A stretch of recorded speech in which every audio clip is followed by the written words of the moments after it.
Hey everybody, what is going on? I hope you guys are all doing well and welcome to another tutorial video. In this video, I'm going to be showing you guys how you can add a freeze frame effect or how you can pause your video in Davinci Resolve. So let's get right into it. Now, once you enter Davinci Resolve, you're going to be in the cut page. What you're going to want to do is go to the media page or to the edit page. And once you're here, you're going to have your video like this.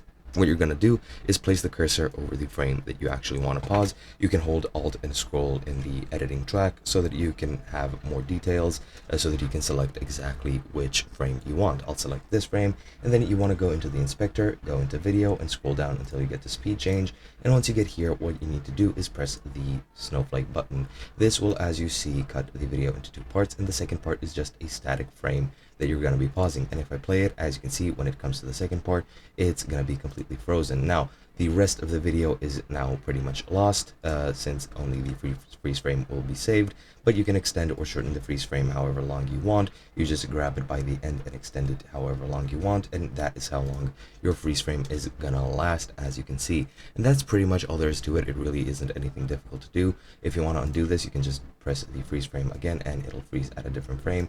So I'm not sure how you can undo it. You can undo it by pressing this here icon so that you can undo all the changes.